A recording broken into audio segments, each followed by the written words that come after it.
લોકગીત YouTube channel આપણા માટે લાવ્યું છે આનંદના સમાચાર.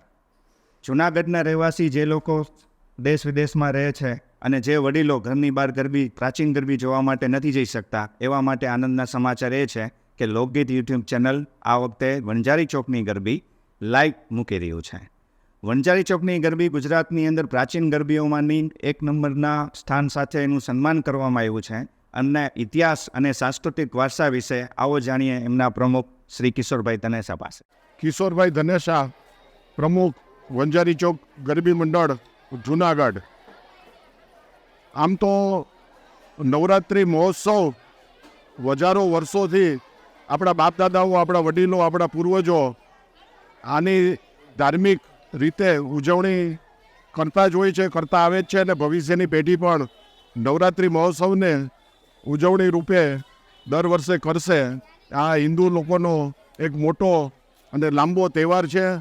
નવરાત્રિ એટલે 9 દિવસ રાતના જ રમવાની અને માતાજીની આરાધના કરવાના દિવસો એટલે કે નવરાત્રિ. હવે નવરાત્રિ ઉજવવા માટે અમારી ગરબી વણઝારી ચોક કે જે મા અંબાના બેસણા છે ગિરનાર ઉપર, માતાજીની ટૂંક છે અંબાજી ઉપર, અને એની નીચે એના ભાગોળમાં આપણે જૂનાગઢ શહેર વસેલું છે. અને આ જૂનાગઢ શહેરમાં જેનું હૃદય કહેવાય, જૂનાગઢનું હૃદય કહેવાય એવો આ અમારો વણઝારી ચોક કે ભૂતકાળમાં વણઝારા લોકો અહીં 4 મહિના માટે રહેતા અને દિવાળી ઉપર આયા સમય કાઢતા. એ વણઝારી વાવનો પ્રખ્યાત વિસ્તાર એટલે અત્યારનો વણઝારી ચોક. આશરે 92-95 વર્ષ પહેલાં અમારા બાપદાદાએ, વડીલોએ આ ગરબીની નવાબના વખતમાં શરૂઆત કરેલી. અને ત્યારે તંબુની અંદર, એક પેક તંબુની અંદર અમારા વણઝારી ચોકના પુરુષો અને બૈરાઓ રાસ રમતા. અને એ જમાનામાં અમારો મસાલ રાસ ખૂબ જ પ્રખ્યાત હતો. અને એના આધાર રૂપે, એની સાબિતી રૂપે આજે પણ અમારા માતાજીના હાથમાં જે ચાંદીનો ગરબો કાયમ માટે પધરાવીએ છીએ, એ ચાંદીનો ગરબો અમને લોકોને ઇનામ રૂપે અમારા વડીલોને મળેલો, એ આજની સાબિતી રૂપે આજે પણ અમારી પાસે હયાત છે. હિન્દુ લોકોનો આ મોટો તહેવાર છે. અને અમારી આ ગરબી, વણઝારી ચોકની ગરબી અતિ પ્રાચીન કે જે આપણી હિન્દુ સંસ્કૃતિ પ્રમાણે ઉજવવામાં આવે છે. નાની નાની બાળાઓને લઈ અને 5 ગ્રુપમાં આ ગરબીનું આયોજન વર્ષોથી કરવામાં આવે છે. અમારા યુવક મંડળ દ્વારા 1983માં એટલે કે આશરે 41 વર્ષ પહેલાં આ ગરબીનું સુકાન સંભાળેલ. અને એ ટીમ દ્વારા આજે 41 વર્ષ પછી પણ સફળતાપૂર્વક અમે લોકો આયોજન કરીએ છીએ. જૂનાગઢની સૌથી મોટામાં મોટી ગરબી છે. હજારો લોકો રોજ આ ગરબી જોવા માટે આવે છે. શું કામ આવે છે એ પણ એક અગત્યનું છે. અમારી ગરબીના જે અગત્યના રાસ છે, દાખલા તરીકે ભુવા રાસ, સળગતી ઈંડોણી, ટીપણી રાસ, વિછુડોનો રાસ, પટેલ પટલાણીનો રાસ, આવા ઘણા બધા રાસ છે. મહિષાસુર વધ કરીએ છીએ કે તમારે અહીં જોવા માટે આવવું જ પડે.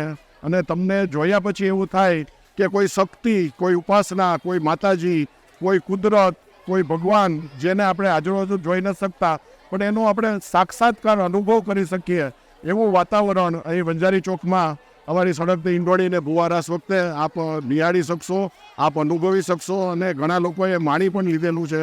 અમારી બાળાઓએ કાચ ઉપર પણ રમીને માતાજીની આરાધના કરેલ છે. અને એના માટે માતાજીએ અમને ખૂબ ખૂબ મદદ કરેલી છે. આ અમારી ગરબી આટલી પ્રાચીન ગરબી છે અને અમારા બાપદાદાઓના વખતથી જાળવણી અમે લોકો કરી રહ્યા છીએ. અને આ ગરબી માટે દૂર દૂરથી, આજુબાજુના ગામડામાંથી લોકો સાંજના 7-7:30 વાગે પોતાના પાથરણા લઈ અને અહીં પોતાની જગ્યા રોકી લે છે. અને અહીં પોતાનું આસન ગ્રહણ કરે છે અને માતાજીની ઉપાસના કરે છે. સાચી વસ્તુ તો એ છે કે જે 10-15 વર્ષ સુધીની બાળાઓ છે કે જે માતાજીનું સાચું સ્વરૂપ છે, એને અમે લોકો અહીં રમાડીએ છીએ અને એની પાસે માતાજીની આરાધના કરાવીએ છીએ. તમામ બાળાઓ પાસેથી કોઈ પણ જાતની ફી લેવામાં આવતી નથી. તમામ બાળાઓને ગરબી મંડળ તરફથી એના પહેરવેશ, ડ્રેસ અને એનો મેકઅપનો સાધન ફ્રીમાં આપવામાં આવે છે. પ્રેક્ટિસ દરમિયાન અને ચાલુ નોરતે તમામ બાળાઓને રોજ ખાવાની વસ્તુ અને આ લાડી રૂપે એને લગભગ 56 વસ્તુઓ અમે લોકો 10 દિવસમાં આપીએ છીએ. દશેરાએ માતાજીનો હવન કરી માતાજીને પગે લાગી એની માફી માગીને આ તહેવારને અમે પૂર્ણ કરીએ છીએ. ત્યાર પછીના રવિવારે દશેરા પછીના રવિવારે તમામ બાળાઓને કોઈ પણ એક માતાજીના દર્શન કરાવી ત્યાં તેમને ભોજન કરાવી પ્રસાદ લેવડાવીને પાછી પણ 2 થી 3 લાડી આપી અને માતાજીને જે અહીં રમવા આવે છે એનો આભાર માની અને એને સુખરૂપ અમે લોકો અહીંથી બીજા વર્ષ માટે રાહ જોવાનું કહીને વિદાય આપીએ છીએ. આ અમારી નવરાત્રિ મહોત્સવનું આયોજન થયું. અમારા ચોકમાં જુદા જુદા પંડાલો પણ અમે ઊભા કરીએ છીએ. અમે મા ચામુંડા માતાજીનો બી ફ્લોટ ઊભો કરેલો, અમે 22 ફૂટનો ઊંચો ગરબો પણ બનાવેલો, અમે ધડ વગરનું મહિષાસુર આપણે મહાકાળીનું ધડ વગરનું માથું પણ અમે લોકોએ અહીં મૂકેલું. અમે લોકોએ જુદી જુદી કમાનો બનાવીએ છીએ. એ રીતે અમારું આકર્ષણ હોય છે. વંજારી ચોકમાં માણસને આવવું પડે એવું વાતાવરણ અમે લોકો ઊભું કરીએ છીએ. અમારી ગરબીની ખાસ ખાસિયત એ છે કે અહીં આવેલા કલાકારો ખૂબ જ આગળ વધે છે. એના ઉપર માતાજીની ખૂબ જ દયા હોય છે. આજે પણ જે અમારું કલાવૃંદ છે એ બહુ જૂનું છે. અમારે મનોજભાઈ પરમાર 10 વર્ષ ત્યાં છે. અમારે સંજુબેન જે છે એ અમારી જે ગાયક કલાકાર સંજુબેન છે એ જૂનાગઢમાં મોટી થઈ છે, પંજાબની દીકરી છે અને આશરે 15 વર્ષ ત્યાં દિલ્હી સાસરે છે. છતાં એમના ઘરવાળા, એમના હસબન્ડ, એમના સાસુ અમને મદદ કરીને દર વર્ષે અહીં ગાવા માટે મોકલે છે. અને જે અમારા બીજા વાજિંત્રોના કલાકાર છે એ પણ બહુ જૂના છે અને ખૂબ ટોપ લેવલનું વાજિંત્રો અહીં વગાડે છે.